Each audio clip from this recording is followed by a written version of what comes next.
আসসালামু আলাইকুম। আজকে হাজির হলাম একটা নতুন মিষ্টির রেসিপি নিয়ে, যেটার নাম হলো ব্রেড মিল্ক কেক। এটা বানাতেও যেমন খুব সহজ আর খেতেও খুব অসাধারণ। তো চলুন রেসিপিটা শুরু করি। এখানে আমি 7 পিস হোয়াইট ব্রেড নিয়েছি। ব্রেডগুলোকে এবার আমি টুকরো করে মিক্সার জারের মধ্যে দিয়ে দেব। সব ব্রেডগুলো আমি মিক্সার জারে দিয়ে দিলাম। এগুলোকে এবার আমি ভালোভাবে গ্রাইন্ড করে নেব। তো দেখুন এখানে ব্রেডগুলো ভালোভাবে গ্রাইন্ড করা হয়ে গেছে। এইভাবেই ভালোভাবে গুঁড়ো করে নিতে হবে। এটাকে আমি একটা প্লেটের মধ্যে ঢেলে নেব। এখানে একটা ফ্রাইং প্যান নিয়ে নিয়েছি। ফ্রাইং প্যানটা গরম হলে গুঁড়ো করে রাখা ব্রেডটা আমি এর মধ্যে দিয়ে দেব। গ্যাসের ফ্লেমটা এখানে মিডিয়াম রেখে এইভাবেই নেড়েচেড়ে ব্রেডের গুঁড়োটা ব্রাউন কালার হওয়া পর্যন্ত আমি ভেজে নেব। আমার চ্যানেলে যদি নতুন বন্ধু হয়ে থাকেন, প্লিজ আমার চ্যানেলটিকে সাবস্ক্রাইব করে দেবেন, বেল আইকনটা প্রেস করে রাখবেন নতুন ভিডিওর নোটিফিকেশন পাওয়ার জন্য। তো এইভাবেই আমি 10 থেকে 15 মিনিট নেড়ে চেড়ে আমি ব্রাউন কালার করে ভেজে নিয়েছি। এটাকে এবার আমি একটা প্লেটের মধ্যে ঢেলে নেব। ওই একই ফ্রাইং প্যানে এবার আমি 1 বাটির অর্ধেক দিয়ে দিলাম চিনি। তার মধ্যে 2 থেকে 3 চামচি মতো আমি পানি দিয়ে দেব। এইভাবেই রেখে দেব ফোটার জন্য। তো দেখুন এখানে ফুটে গেছে। এটাকে আমি ক্যারামেল তৈরি করে নেব। এবার হালকা হাতে এইভাবে নেড়ে চেড়ে দেব। এইভাবেই নেড়ে চেড়ে দিতে থাকবো যতক্ষণ না ক্যারামেলের কালারটা খুব ভালোভাবে আসে। তো দেখুন এখানে ক্যারামেলটা তৈরি হয়ে গেছে, খুব সুন্দর একটা কালারও চলে এসেছে। গ্যাসের ফ্লেমটা কিন্তু লোতে রেখে ক্যারামেলটা করে নিতে হবে। হাই ফ্লেমে রেখে ক্যারামেল কখনোই করা যাবে না, চিনিটা পুড়ে যাবে। তো দেখুন যেই বাটির মাপ করে আমি চিনি দিয়েছিলাম সেই বাটির 1 বাটি দুধ দিয়ে দিলাম। এখানে দুধটা অবশ্যই একটু হালকা গরম দেবেন, কেননা দুধটা ঠান্ডা থাকলে ক্যারামেলটা জমাট বেঁধে যাবে আর দুধের সঙ্গে ভালোভাবে মিশতে চাইবে না।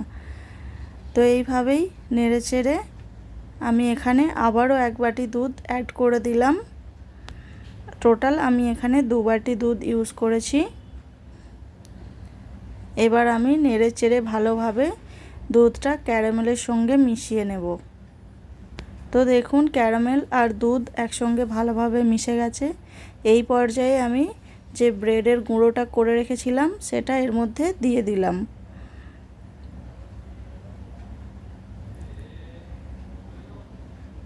এবার দুধের সঙ্গে ব্রেডের গুঁড়োটা হালকা হাতে ভালোভাবে মিশিয়ে নিতে হবে। এইভাবেই আমি 4 থেকে 5 মিনিট নাড়াচাড়া করতে থাকবো। এখানে গ্যাসের ফ্লেমটা একদমই হাইতে রাখা যাবে না, মিডিয়াম ফ্লেমে রেখে নাড়াচাড়া করে নেব।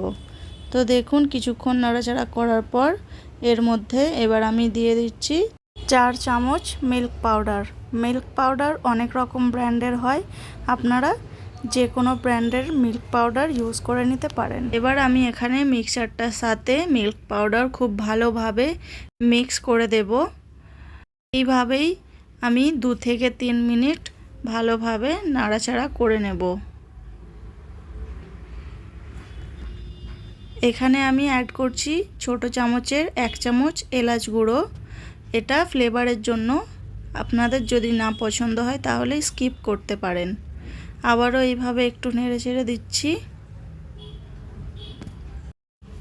এই পর্যায়ে এবার আমি দিয়ে দিচ্ছি 1 চামচ দেশি ঘি। ঘিটা দেওয়ার পর এবার আমি ভালোভাবে আবারও নেড়েচেড়ে নেব। দেখুন যখন মনে হবে যে মিক্সারটা একটা ডোয়েতে পরিণত হয়েছে, দেখুন যে এইভাবে আমরা রুটি পরোটা করার জন্য ডো তৈরি করি, এই মিক্সারটাও সেইভাবে একটা ডো তৈরি হয়ে গেছে। যখন এইভাবে প্যানের নিচে থেকে ছেড়ে আসবে তখনই বুঝে নিতে হবে আমাদের মিক্সার একদম রেডি। তো এখানে দেখুন একটা প্লাস্টিকের মোল্ড নিয়ে নিয়েছি। এর মধ্যে এবার মিক্সারটা দিয়ে ভালোভাবে চাড়িয়ে দেব।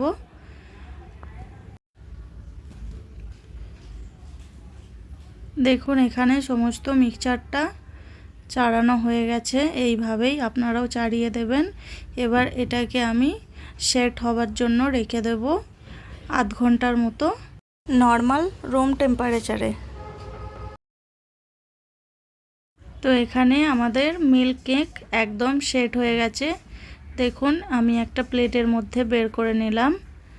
এবার আমি এটাকে নিজের পছন্দ মতো শেপ দিয়ে নেব। আপনারা চাইলে আপনাদের মন পছন্দ শেপ দিয়ে নিতে পারেন। আমি এইভাবে মাঝখান থেকে একটা কাট লাগালাম, তারপরে এইভাবে ছোট ছোট করে পিস করে কেটে নিচ্ছি। এর উপর থেকে এবার আমি কিছুটা পিস্তা বাদাম কুচি গার্নিশিংয়ের জন্য ছড়িয়ে দেব।